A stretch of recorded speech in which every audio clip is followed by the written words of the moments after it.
আসসালামু আলাইকুম। রুই মাছ আমি বাসাতে কিভাবে সাধারণত বোনা করে থাকি, চলেন এই রান্নার রেসিপিটা আপনাদের সাথে একটু শেয়ার করি।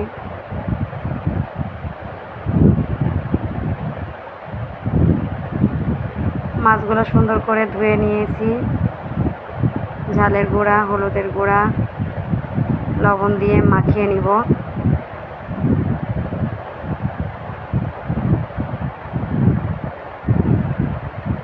সুন্দর করে মাখিয়ে নিচ্ছি।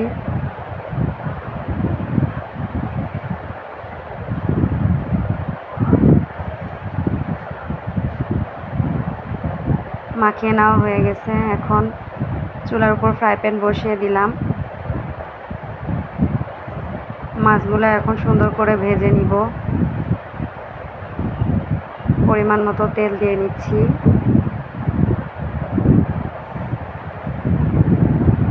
একটা একটা করে সব মাছগুলো এখন দিয়ে দিব।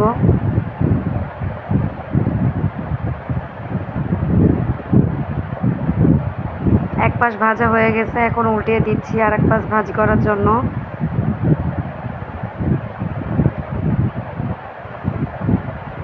মাছগুলো খুব বেশি কড়া করে ভাজবো না, হালকা করে ভেজে নিব।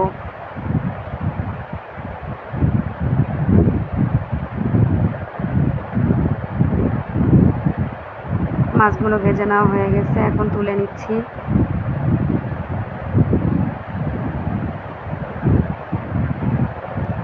এই তো মশলা বেটে নিব। রসুন, জিরা,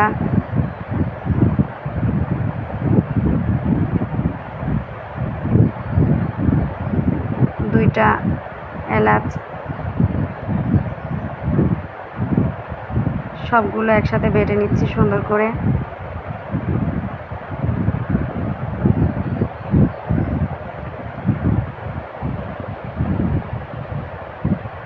আমি সাধারণত সব তরকারিতেই মশলাগুলো বেটে দেই। ভুনার ক্ষেত্রে আসলে আমি এলাচ দিই, আর সাধারণত তরকারি রান্না করার ক্ষেত্রে আমি শুধুমাত্র রসুন আর জিরাটাই বেটে দিই। এই তো বাটা হয়ে গেছে, এখন তুলে ফেলবো।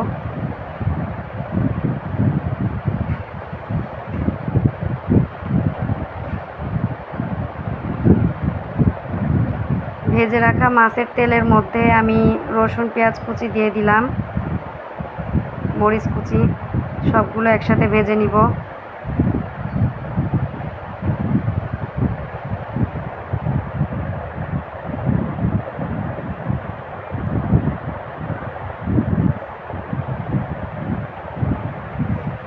নেড়ে চেড়ে ভেজে নিচ্ছি। এই তো হালকা ব্রাউন কালার চলে আসছে।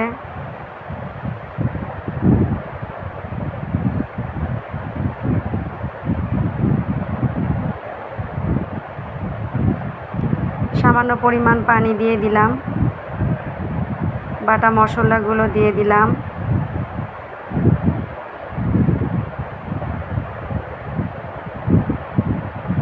হলুদের গুঁড়া পরিমাণ মতো, মরিচের গুঁড়া,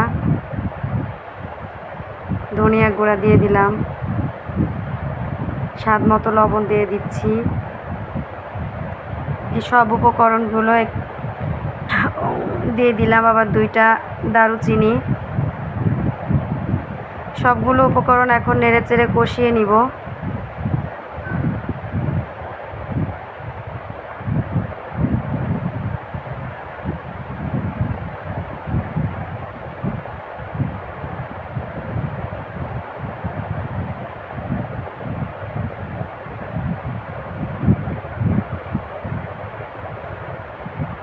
অনেকটাই কষানো হয়ে গেছে, এখন পানি দিয়ে দিলাম। মাছগুলো দিয়ে দিব।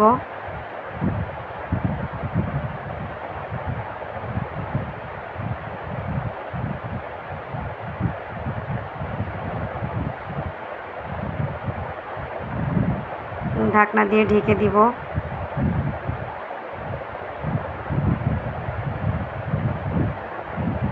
এই তো আমার রান্না প্রায় কমপ্লিট।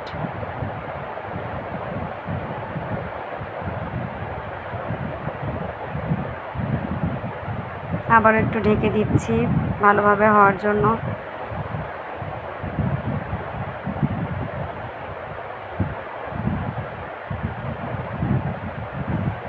এটা আমার গুঁড়া করে রাখা মশলা, গরম মশলার গুঁড়া দিয়ে দিলাম।